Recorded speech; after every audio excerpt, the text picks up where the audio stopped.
Hör mal, sie steigt erstmal ein und mag das Kreuz zeigen. Hör mal, so schlimm war ich doch gar nicht, ne? Herzlich willkommen an Bord. Also, falls wir jetzt hier jetzt an Bord haben, haltet mal da oben so ein bisschen Ausschau, ne? Vielleicht seid es einfach eben, ne? Ja, ich sitze eigentlich auch aus wie unser Junior, ne?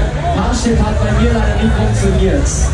Bei dir auch nicht, ja, dann sind wir schon mal zwei, ne? Ich bin immer froh, wenn Männer mitfahren, ne? Wen willst du fragen, wenn die Größte unter den Stecken bleibt? Eine Frau vielleicht? Ich weiß ja gar nicht. Oder den ADAC, das kann aber Stunden dauern, ne? Da schauen wir mal, jetzt geht's los!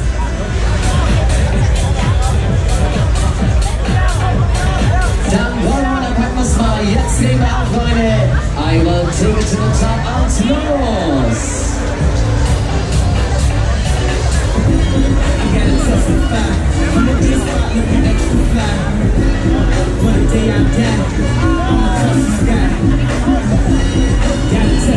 Der Affe!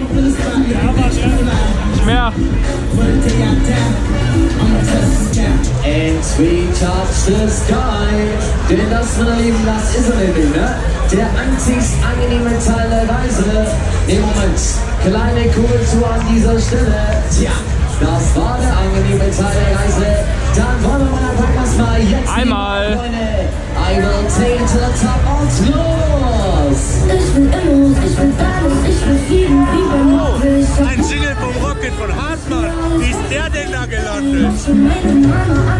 Oh, wie hat der Rocket jetzt die Hangover-Singles? Wie ist der denn da gelandet?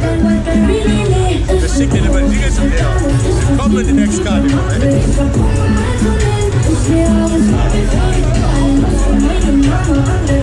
Sehr windig, sehr windig. Hat der Wind letztes Jahr in Bremen erstmal ordentlich Singles erzeugt. War sehr stürmisch, ja, sehr windig, ja. Düsseldorf, Sie haben Ihr Ziel erreicht. Wenn möglich, bitte. Weil Lennart bei jeder Fahrt, ja. Ja, das hat jetzt nicht so ganz funktioniert mit dem Wind, ne? Schönes Beleuchtungselement nach rechts. Weiter wie auch irgendwo angekommen sein, ne? Nicht, dass mir jetzt jemand wieder auf die Idee kommt und fährt plötzlich in die andere Richtung, ja?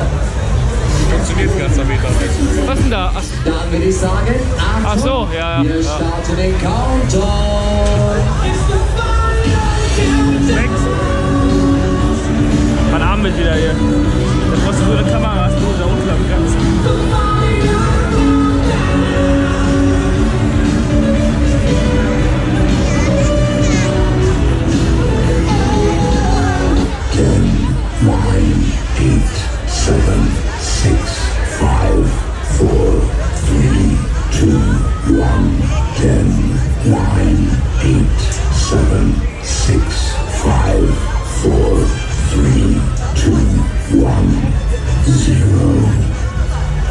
Ups, war der falsche Knopf. Ja, hör mal, so einfach wie es hier aussieht, ist es tatsächlich nicht, ne? Das sind hier nicht. Ja, mit auf die Linse wahrscheinlich. Der Affe. Welcher? Nee. Ja, da oben der Affe. Tatsächlich nur ein Knopf und den habe ich jetzt gekriegt. Ready, steady und los!